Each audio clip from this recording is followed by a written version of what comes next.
Not very good conditions and are not available for immediate deployment when they are needed by their commanders because they are living very far from the station itself.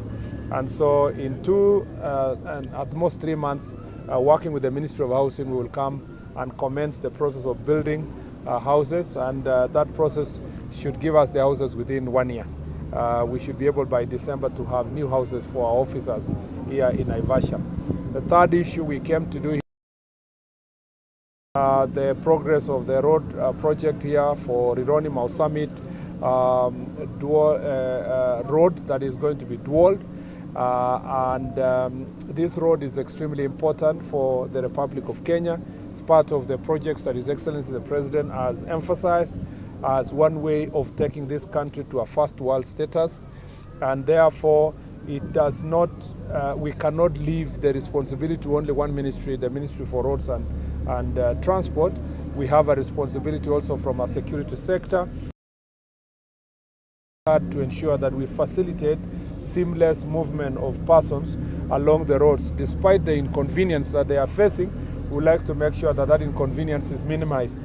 As you know, our traffic department, our traffic officers and traffic commanders are here with me, with the Inspector General. We have come to agree on best ways of ensuring that the people are not inconvenienced, and also for the diversions that we are going to have where Kenyans have to use diverted roads.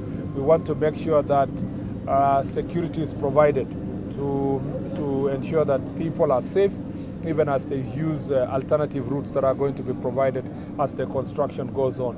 We want to request the people of Kenya to bear with us and to bear with the government of Kenya, to bear with the Ministry of Roads and Transport, to bear with the Ministry of Interior and the National Police Service as we work very hard together to make sure that this project is completed in good time.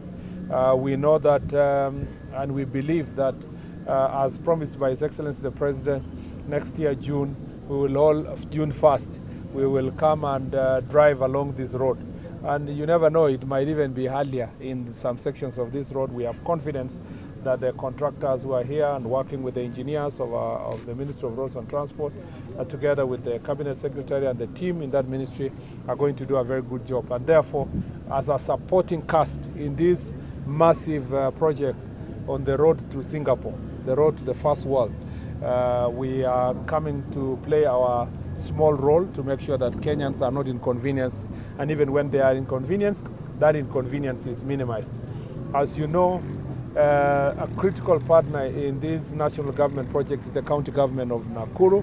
I want to thank the governor because she has been pushing me throughout to say that there is a stalled infrastructure in Naivasha town.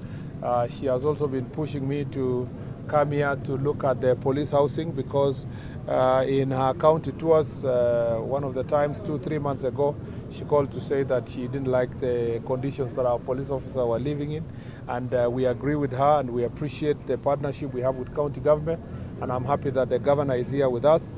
There is also a role that is going to be played by the county officers in terms of inconveniences that will come to businesses, also inconvenience that comes to traffic, and so we are working together seamlessly to make sure that this function is delivered successfully. Thank you very much. Bwana Waziri, we have had high congestion on this road on when we have festivities. Yes. And of course we have the WRC and back and forth. Yes. It's a main corridor to the west. Correct. Of course, having those diversions is going to inconvenience. So how are you going to mitigate this? What will be the prospects for the motorists? Well, inevitably there will be inconvenience. Let me just say, we will not say that there will be no disruption. There will definitely be disruption, but it is nothing compared to the suffering we have undergone as the people of Kenya driving from Nairobi to the western part of the country. That inconvenience has been year in, year out, every day. The inconvenience we are undergoing between now and next year is temporary, because we know for sure that by the same inconvenience again as a country. So our efforts are towards minimizing the disruptions that are going to ensue as a result of this project. But disruptions we will have, definitely. But what do we want to do? We want to provide order.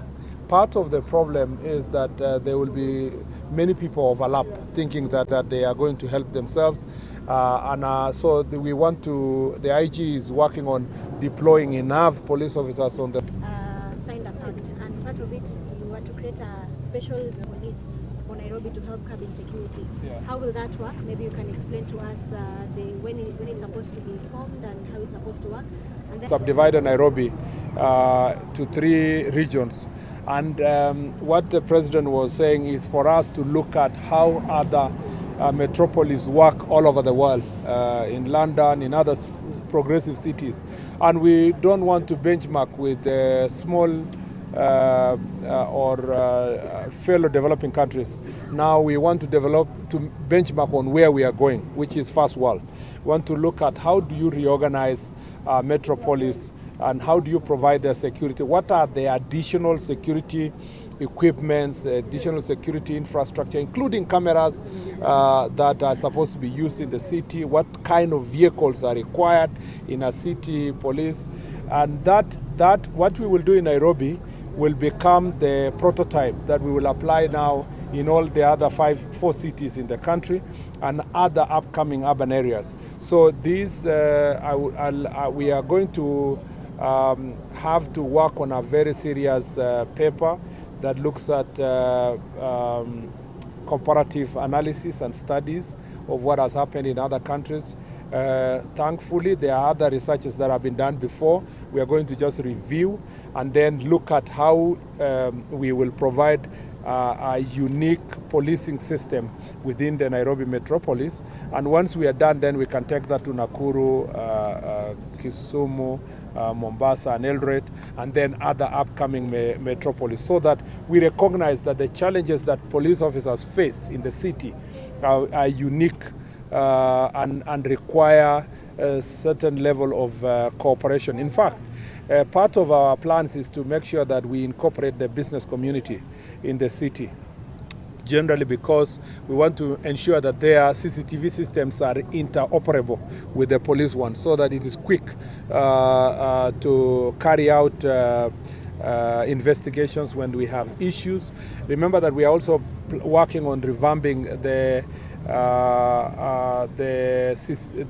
cameras that have been installed in the Nairobi city. We're moving it from NC3 to NC4 so that we expand the capabilities of those cameras, the analysis, input AI systems that can do a lot of analysis and tell us which areas of the city have which kind of crimes, and so that we can have scientific way of intervening. So this is a very great opportunity for us. We appreciate the working relationship between national government and county government.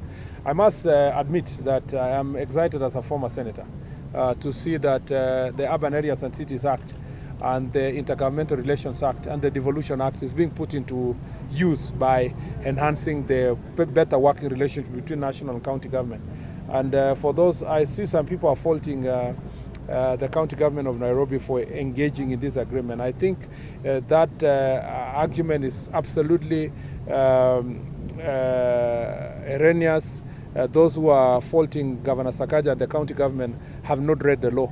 I speak here as a person who drafted the Urban Areas and Cities Act, the Intergovernmental Relations Act, even way before I became a senator, as a member of the Task Force on Devolved Government. And when we were drafting the Urban Areas and Cities Act, we envisaged the challenges that will be faced by the county government of Nairobi uniquely because it's the capital city, and the constitution itself says the capital city of Kenya is Nairobi. And that is why in the Urban Areas and Cities Act we put a clause that says that there will be an agreement between the county government of Nairobi and the national government on how to govern the capital city, and that is in black and white. And that agreement is bolstered by Article 189 of the Constitution, which already provides for intergovernmental relations on how to work together and cooperate to build the city. So we are excited from the security sector that under that framework, we are sitting together with the national government, the pickpockets, the criminals, the gangs, the drug peddlers in the city are going to be dealt with by having a better system that is going to work as part of the Nairobi metropolis. On the investigations, first of all, let me say that we want to encourage political leaders in this political season to work closely with the security sector. If you have a function, a rally, and a meeting, it's important that you notify the police. For example, the recent rally in Kitengela was unfortunate because, first of all, it targeted market day. So there were so many Kenyans who were coming to the market who were not in